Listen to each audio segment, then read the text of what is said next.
नमस्कार, मी अंकिता जाधव. आपण पाहताय जय महाराष्ट्र. बातमीपत्रात तुमचं स्वागत. बातमीपत्राच्या सुरुवातीला मोठी बातमी. आमदार रोहित पवार पुण्यात सीआयडी कार्यालयात पोहोचले. विमान अपघाताच्या तपासाची चौकशी करण्यासाठी ते पुण्यातील सीआयडी कार्यालयात पोहोचले. अजित केला कोर्टात गेला कर्नाटकाच्या तिथून तिथं डीजीपी जे आहेत कर्नाटकाचे त्यांनी महाराष्ट्राकडे पाठवला. अधिवेशनामध्ये या बाबतीतली चर्चा झाली आणि आम्हाला असं कळालं की हा FIR सीआयडी कडे पाठवलेला आहे. आता सीआयडी कडे पाठवत असताना शब्दाचा खेळ खेळतात असं आम्हाला कळालं.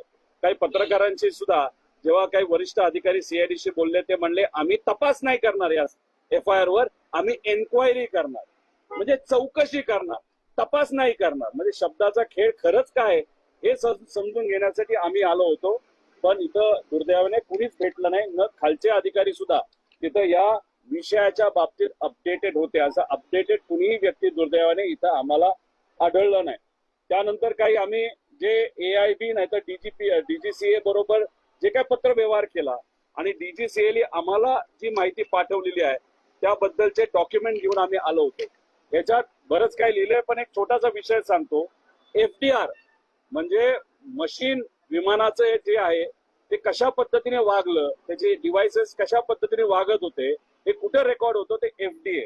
तर आम्ही जी मागणी केली होती की अमेरिकेची एखादी एजन्सी, चांगली एजन्सी घ्या, तर आम्हाला या रिपोर्टमध्ये सांगितले. धन्यवाद आपल्या सर्वांचे, मीडियाचे आणि महाराष्ट्राचे.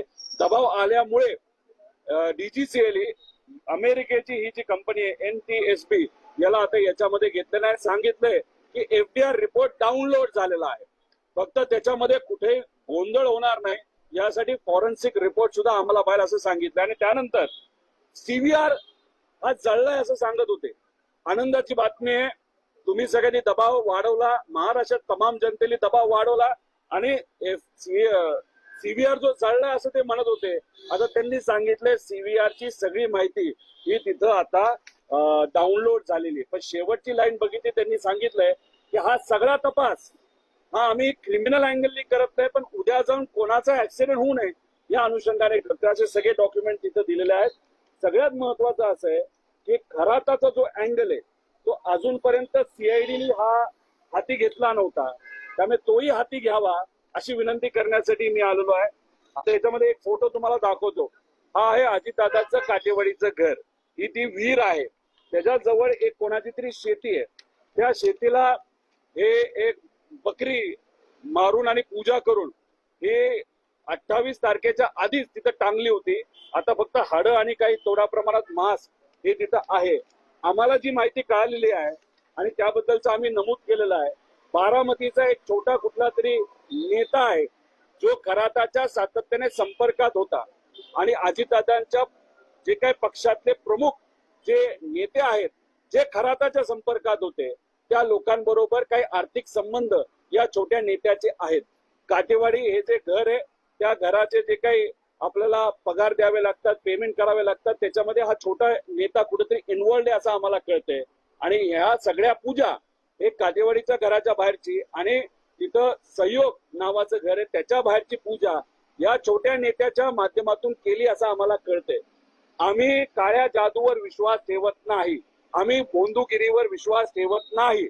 पण या मागचा हेतू काय होता? दादांच्या तिन्ही घराबाहेर म्हणजे एक काटेवाडीचं घर, बारामतीचं घर आणि देवगिरी बंगला या तिन्ही घराच्या बाहेर अशा प्रकारच्या पूजा का झाल्या?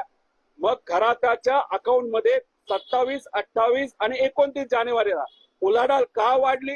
आणि मग त्याच्याच बरोबर एक कुणीतरी व्यक्ती शेतकरी जेव्हा खराताला 27 का 26 जानेवारीला भेटला होता तेव्हा पवार परिवाराच्या प्रेमापोटी त्या शेतकऱ्याला पवार परिवाराबद्दल सगळं नीट होईल का असं विचारल्यानंतर खराताली त्या एका साध्या शेतकऱ्याला, ते सुद्धा द्राक्षाच्या शेतकऱ्याला असं सांगितलं असं आम्हाला कळालंय की पुढच्या काही दिवसामध्ये पवार परिवारावर फार मोठा आघात नाही तर अडचण होऊ शकते. हे सगळं जे आहे याच्यात पण इन्व्हेस्टिगेशन CID करावं असं आम्ही इथे असणाऱ्या अधिकाऱ्यांना, म्हणजे खुर्चीला तिथं खरं तर सांगितलेलं आहे. इथं मोकळी खुर्ची जी होती त्याला आम्ही विनंती केलेली आहे. पण आमचं डॉक्युमेंट इन्व्हर्ट झालेलं 140 कलमाच्या अंतर्गत माझं जे काही स्टेटमेंट आहे. आणि मग मी सहज गप्पा मारत असताना नाहीतर इतरही सोर्सेसच्या माध्यमातून माहिती केली. मी 4 वेळा आलोय, 3 वेळा आलोय. VK सिंग किती वेळा आणलं गेलं त्याला? एकदा.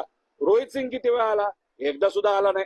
मग सीआयडी खरंच काय करते याचा खऱ्या अर्थाने अभ्यास करण्याची त्या ठिकाणी जरूरत आहे असं मला तरी वाटतं. त्यामुळे आम्ही कष्ट करून जो FIR आणला त्याच्यावर फक्त तिथं कुठेतरी एन्क्वायरी केली जाणार आहे, इन्व्हेस्टिगेशन केलं जाणार नाही असं दुर्दैवाने त्या ठिकाणी आम्हाला कळतंय. अजून कोणाचं काय आहे का? फार ते गंभीर आरोप केला आहे. एक तर DGCI ती एजन्सी जी नेमली तेवढं जरा पुन्हा खुलासेवर सांगा. ती एजन्सी कुठली आहे, नेमकं ती काय काम करेल हा एक भाग. आणि दुसरं काटेवाडीचा बकरा जो कांदा आहे छोटा नेता आहे, नेमका काय पार्श्वभूमी त्या छोट्या नेत्याची, कोण आहे नेमकं? राजकीय नेता आहे, बारामतीचा आहे, छोटा नेता आहे असं आम्हाला कळालंय. जो खराताच्या संपर्कात होता, खराताकडे जाऊन पूजा सुद्धा करत होता आणि दादांचे जे काही नेते जे कुणी खराताच्या संपर्कात होते त्या नेत्यांबरोबर आर्थिक व्यवहार त्या छोट्या नेत्याचे असतील असं आम्हाला त्या ठिकाणी कळतंय.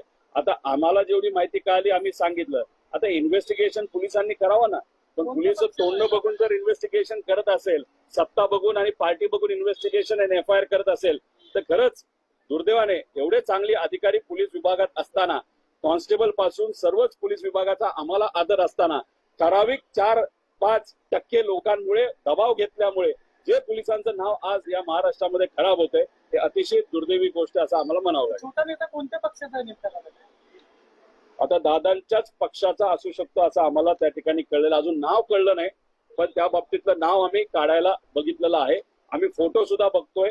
काही अजितदादांच्या मोठ्या नेत्यांच्या करंगड्या कापल्या होत्या, अंगठे कापले होते. अजून छोट्या नेत्याचं कोणाचं काय कापलं होतं का, म्हणजे जे दिसेल असं म्हणजे अंगठा वगैरे, हे आम्ही थोडं त्या ठिकाणी शोधतोय. हे फोटो आमच्यापर्यंत आल्यानंतर मग आम्ही लिंक लावण्याचा प्रयत्न तिथं करू. हे बघा, आमचं एवढंच मत आहे, आमचा नेता गेलाय, नेता गेल्यामुळे आम्ही भावनिक झालेलो आहे आणि आम्ही कोणालाही सोडणार नाही. आणि आम्ही फक्त भाषण करण्यासाठी हे बोलत नाही. आम्हाला भाषण करण्यासाठी हे बरंच काय बोलू शकलो असतो, पण आम्हाला ते न करता अराजकीय भूमिका घेत आमच्या नेत्याला न्याय मिळाला पाहिजे. जर मोठ्या नेत्याला न्याय देता येत नसेल तर गरीबाला न्याय कसा मिळेल अशी आमच्या सगळ्यांची भूमिका आहे.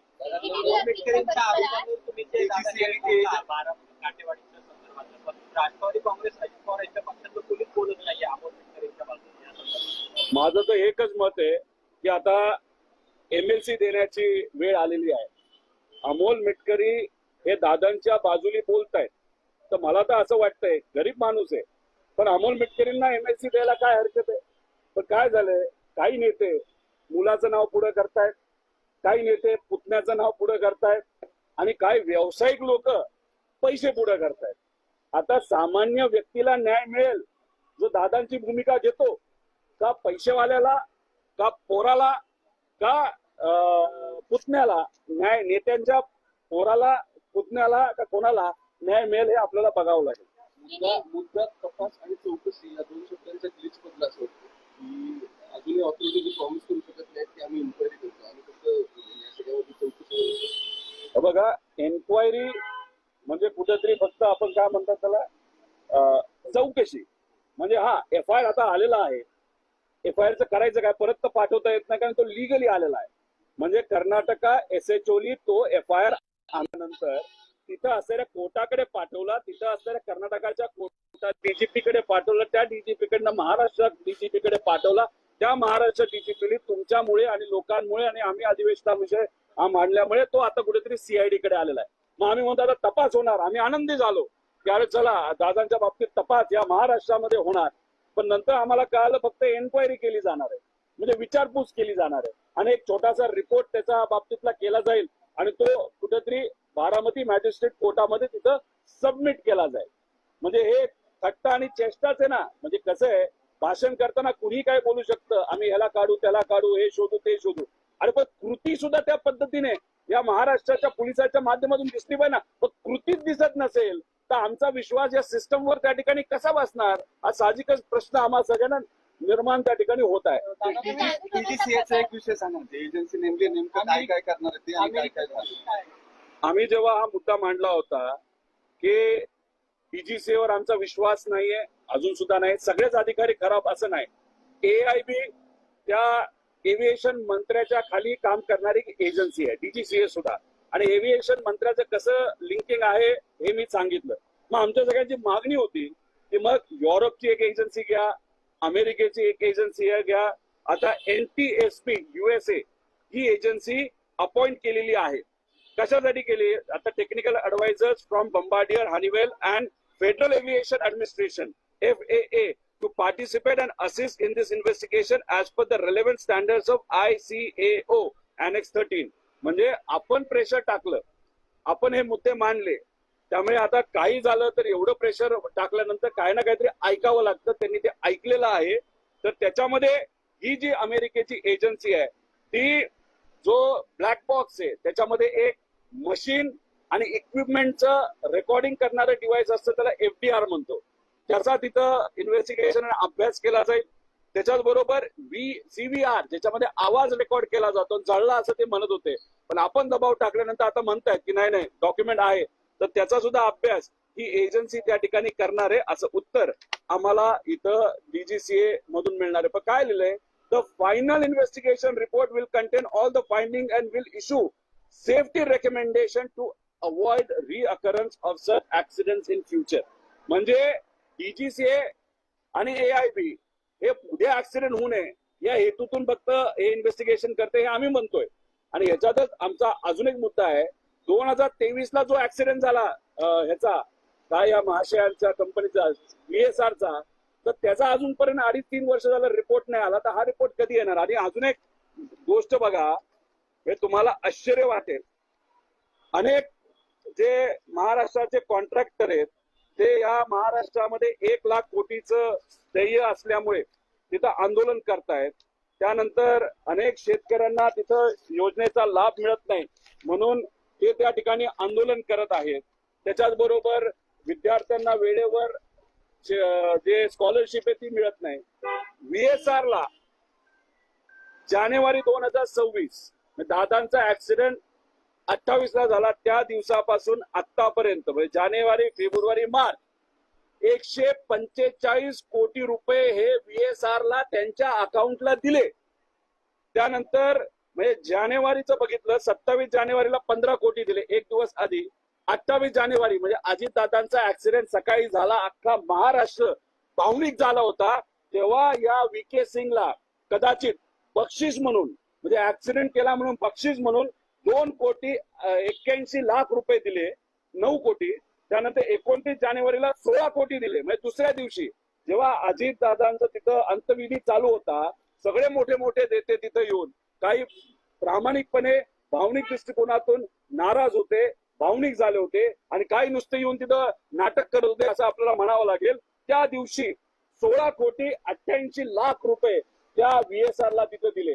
म्हणजे एका बाजूला पैसे देण्यासाठी व्यापाऱ्यांना, ट्रेडरला, आपल्या त्या कॉन्ट्रॅक्टरला देण्यासाठी पैसे नाहीत, दुसऱ्या बाजूला आपण जर बघितलं तर तुम्ही 145 कोटी रुपये हे VSR ला देता, जेव्हा ती कंपनी ही आता ऑब्जेक्शन मध्ये त्या ठिकाणी आहे. त्याच्याच बरोबर आम्ही एक कॉन्ट्रॅक्ट इथं दिलेला आहे जो कॅन्सल झाला VK सिंगनी सांगितलं म्हणून. तो कॉन्ट्रॅक्ट ज्याच्यामध्ये दादा इच्छुक होते की चांगल्या कंपनी या विमानं द्याव्यात, उद्या ऍक्सिडेंट होऊ नये याच्यासाठी एक कॉन्ट्रॅक्ट जो त्या ठिकाणी काढला गेला होता, तो कॉन्ट्रॅक्ट याच्यामध्ये कुठे रिपोर्ट त्याच्यामध्ये आहे, तो आम्ही त्या ठिकाणी सबमिट केलेला आहे. आणि ते टेंडर हे दुर्दैवाने त्या ठिकाणी कॅन्सल झालं. आता त्या टेंडर बद्दलचे पण रिपोर्ट हे आम्ही, आणि ते टेंडर जे कॅन्सल झालं ते सुद्धा त्या ठिकाणी आम्ही CID कडे आता दिलेले. तपास करत असताना त्या विषयामध्ये सुद्धा तपास करण्यात यावा का कॅन्सल झालं, कारण त्यात एक लाईन अजितदादांनी आणि एकनाथ शिंदे साहेबांनी आणि कदाचित CM साहेबांनी सुद्धा टाकली होती की ऍक्सिडेंट झालेली एखादी कंपनी असेल तर त्याला या टेंडर मध्ये सहभाग घेता येणार नाही. आणि VSRचा 2023 ला ऍक्सिडेंट झाल्यामुळे त्यांना याच्यामध्ये सहभाग घेता येत नव्हता. आणि मग ते मंत्रालयात येऊन गोंधळ घातल्यानंतर मग त्या टेंडर हे कॅन्सल झालं आणि जसे ते तसं टेंडर तिथं सुरू झालं. आणि त्यात अजितदादांच्या ऍक्सिडेंट नंतर आतापर्यंत आपण जर बघितलं तर 145 कोटी रुपये हे सरकारकडे पैसे नाहीत असं बोलत असताना सुद्धा VK सिंगच्या कंपनीला सहज त्या ठिकाणी दिलं. दुर्दैव असं की काही दिवसांपूर्वी जेव्हा कुठल्या तरी एका मोठ्या पत्रकाराच्या मुलाचं का मुलीचं लग्न होतं दिल्लीमध्ये, हाच VK सिंग एका महाराष्ट्राच्या बड्या नेत्याला तिथं एक डॉक्युमेंट देतो, त्याच्या PAच्या हातामध्ये हातात हात त्या ठिकाणी मिळवतो. आणि VK सिंगच्याच VSRच्या विमानाने हा मोठा नेता हा मुंबईला परत त्या ठिकाणी येतो. म्हणजे थट्टा चालली आहे का? अजितदादांना न्याय मिळावं यासाठी आम्ही बोंबलतो इथं, दुसऱ्या बाजूला तुम्ही एक संदेश देताय त्या VK सिंगच्या इन्व्हेस्टरला, VK सिंगच्या कामगारांना की काय घाबरू नको, आमचा हात तुझ्या पाठीशी आहे. आणि मग सामान्य लोकांच्या आणि मराठी आणि महाराष्ट्राच्या एका मोठ्या नेत्याच्या ऍक्सिडेंट बद्दल चांगला तपास व्हावा याच्यासाठी तुम्ही हात मागे ठेवू शकत नाही. म्हणजे अतिशय दुर्दैवी गोष्ट आहे असं आपल्याला म्हणावं लागेल.